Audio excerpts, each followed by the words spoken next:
O sea, pilas, mucha lectura, mucha escritura, mucha realidad, mucho juicio, porque en septiembre estaremos en Guanajuato, México. Bolívar, Bautista, gracias por venir.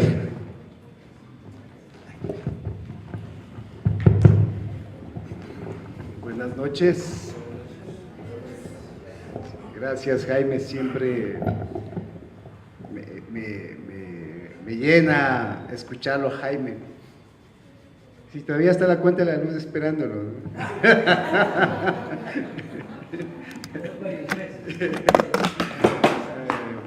Mayo de 1968, el mundo se convulsiona, la vieja Europa se le caen las faldas, la anciana Francia se echa un pedo llamado Mayo del 68, pero allí, en la cuenca colonial, la inocencia y la brutalidad se juntan.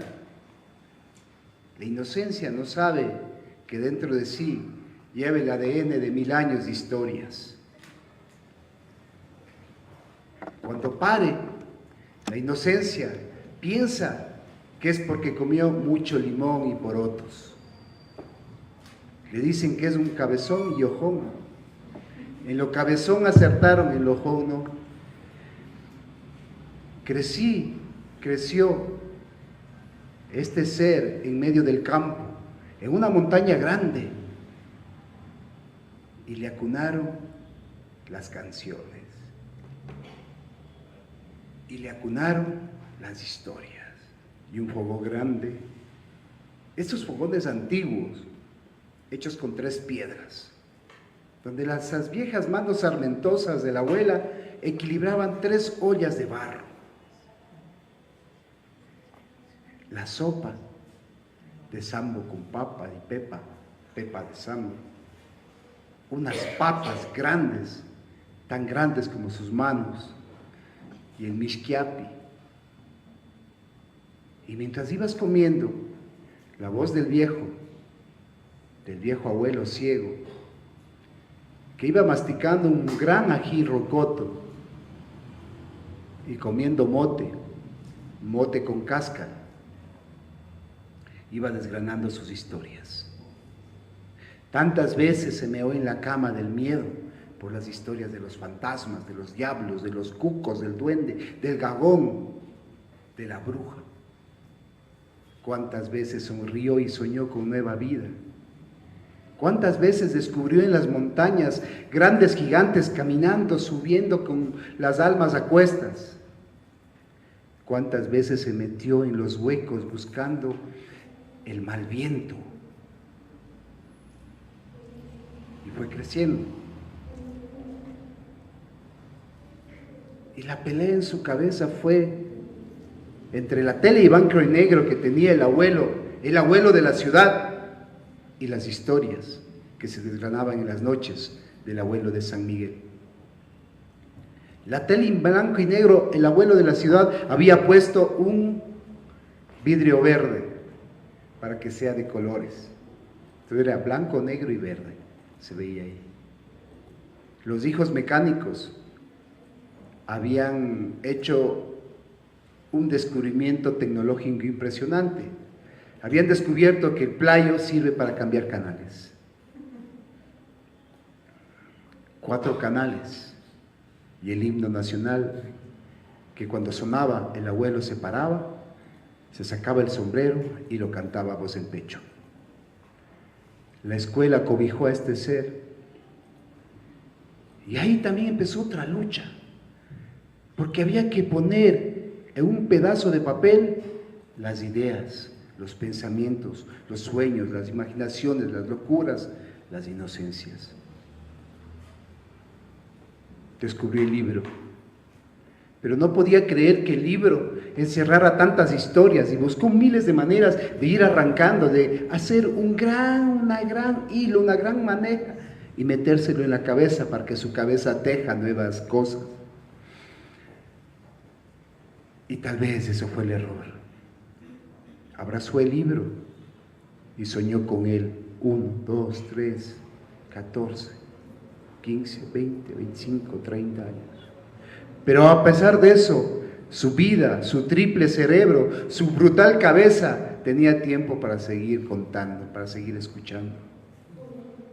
Su pecho empezó a latir como paloma loca, de esas que piden caridad en los parques.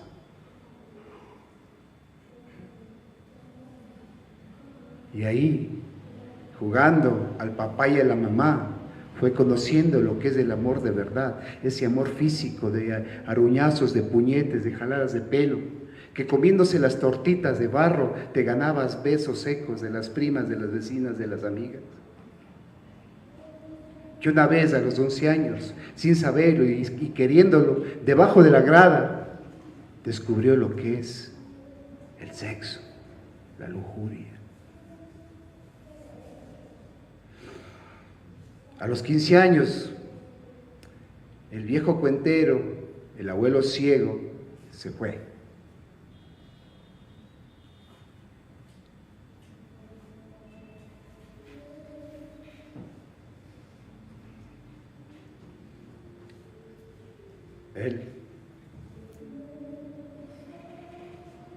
Él también.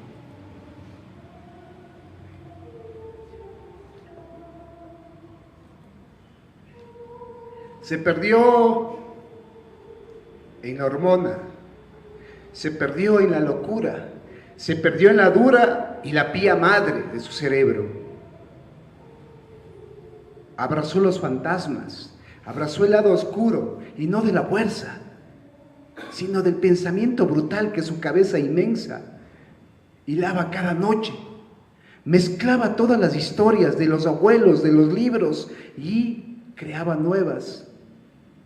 Se creía loco, se creía cuerdo y tenía que escapar. Y escapó y voló. Rápidamente voló. Buscó una locura, buscó en crearse personajes, pero no funcionó.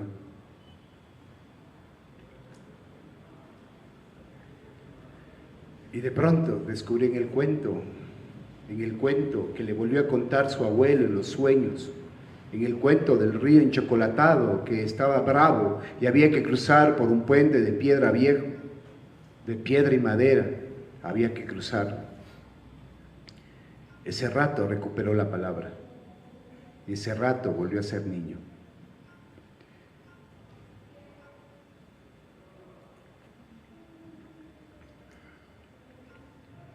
Y los días y los años pasaron y esa locura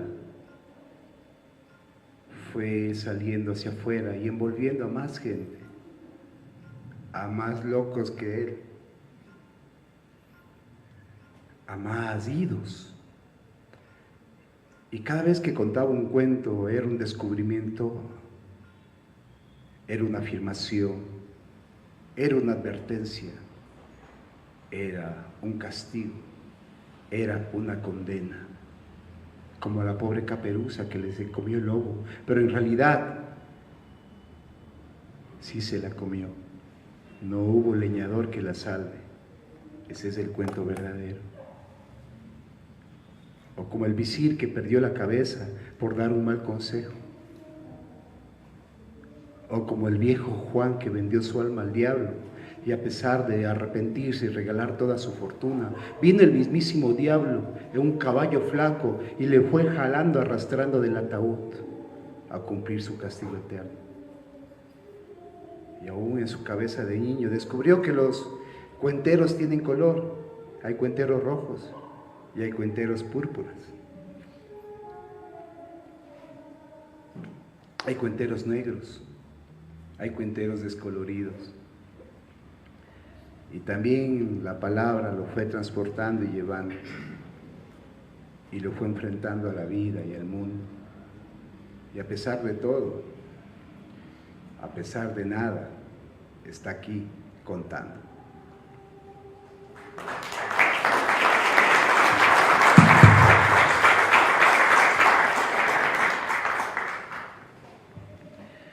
Eso somos.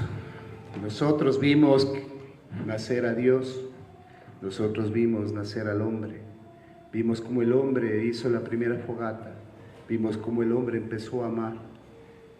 Vimos cómo reyes morían, princesas eran desfloradas, viejos atravesaban océanos. Vimos caer ciudades, reinos, territorios.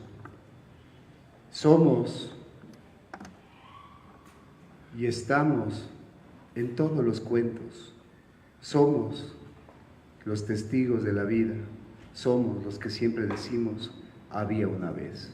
Somos los cuenteros.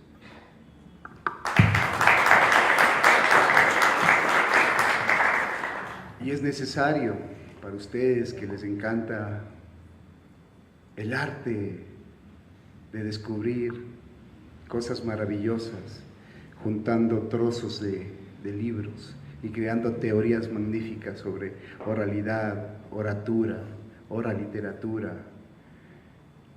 Es maravilloso para nosotros estar en este vientre de la ballena, ser un poco a la vez Job, porque mientras sentaba ahí decía, mire, es una ballena, esto es una ballena, somos Job, ya mismo nos escupe, ¿con qué fe saldremos afuera? Es maravilloso que ustedes abran otro tipo de caminos, caminos que se escriben en libros, caminos que alguien leerá y que contará, narrará o serán usados para construir más y más historias.